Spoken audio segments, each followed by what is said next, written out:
Salam dari HKBP Kernolong, HKBP tertua di Pulau Jawa. Sebelum kita memasuki peraduan malam, sejenak kita mendengarkan firman Tuhan, mari kita berdoa.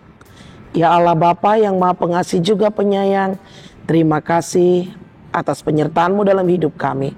Di malam ini kami mau mendengarkan firman-Mu, ampuni dosa dan kesalahan kami.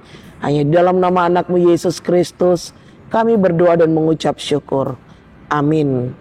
Firman Tuhan renungan bagi kita di malam ini sesuai dengan bacaan malam Almanak HKBP 2025 Selasa 22 Juli 2025 dari 1 Timotius pasalnya yang kelima dimulai dari ayatnya yang ke-17 hingga ayatnya yang ke-25 dan yang menjadi pembimbing renungan ayat 21.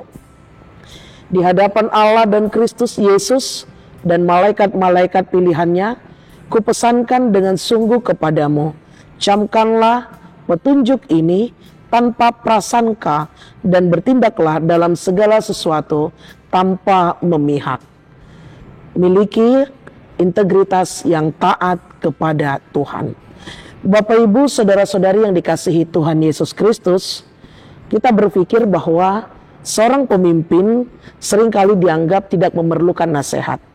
Baik pemimpin di tengah-tengah perusahaan, keluarga, bahkan di tengah-tengah gereja. Karena kita merasa terlebih lagi pemimpin di tengah gereja, bukankah mereka mempunyai relasi yang akrab dengan Tuhan, sehingga terbebas dari pergumulan hidup? Jawabnya, bukanlah demikian. Pemimpin juga membutuhkan orang atau sahabat yang mendukung dan mengingatkannya. Demikianlah yang dihadapi oleh Timotius sebagai gembala jemaat.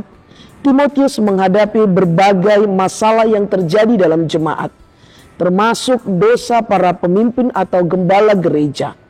Untuk menghadapi situasi yang demikian di usianya yang masih muda, Rasul Paulus menyampaikan 3 hal kepada Timotius.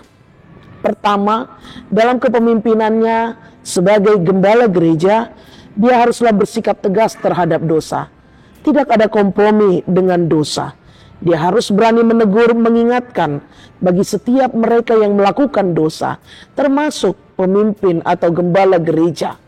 Dengan pasti haruslah terlebih dahulu diketahui kesalahan yang dilakukannya bukan hanya kabar burung, melainkan kebenaran yang didukung oleh bukti-bukti. Dan kedua, Paulus juga mengingatkan kepada Timotius, sebagai gembala haruslah bersikap netral, adil, dan tidak berat sebelah. Karena tidak boleh memiliki prasangka yang buruk atau berkepihakan kepada orang-orang tertentu. Karena itu, Paulus mengingatkan Timotius haruslah bersikap adil, tidak peduli bagaimana status atau kedudukan orang itu di dalam gereja. Jika ia, katakan iya. Jika tidak, katakan tidak. Dan ketiga, Paulus juga mengingatkan Timotius bagaimana tugas dan tanggung jawab sebagai seorang gembala atau pemimpin gereja haruslah waspada terhadap diri sendiri. Karena tidak boleh dipengaruhi oleh situasi atau keadaan yang membuat jatuh ke dalam dosa. Hendaklah harus menjadi teladan. Karena itu Bapak Ibu saudara-saudari yang dikasihi Tuhan Yesus Kristus, kita melihat belakangan ini para pemimpin atau gembala gereja seringkali kompromi dengan dosa.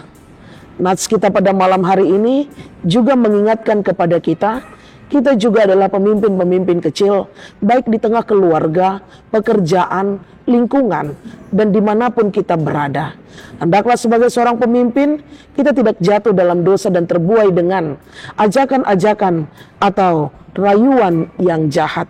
Dan kita juga haruslah bersikap adil, tidak berat sebelah, dan waspada terhadap perbuatan-perbuatan yang tidak menyenangkan, dan hendaklah menjadi teladan. Karena itulah yang menjadi tugas dan tanggung jawab kita. Dengan demikian kita memiliki integritas yang taat kepada Tuhan. Amin. Terima kasih Bapa atas firman yang telah kami dengar di malam ini. Engkau mengingatkan kami sebagai orang Kristen pemimpin dimanapun Tuhan tempatkan kami. Biarlah kiranya Tuhan menyertai kami, mengingatkan kami untuk kami memiliki integritas yang taat di dalam Engkau. Agar kami tidak terpengaruh terbuai dengan manis dan nikmatnya dosa. Sehingga kami hidup dalam keadilan, tidak berat sebelah. Kami juga menjadi teladan dimanapun kami berada. Pakai kami, umat-Mu ya Tuhan. Lindungi dan sertailah kami. Kami juga mau beristirahat malam ini. Berkati kami, ampuni dosa kami. Hanya dalam nama anak-Mu Yesus Kristus kami berdoa dan mengucap syukur. Amin. Anugerah dari Tuhan kita Yesus Kristus, kasih setia Allah Bapa dan persekutuan dengan Roh Kudus menyertai engkau. Amin.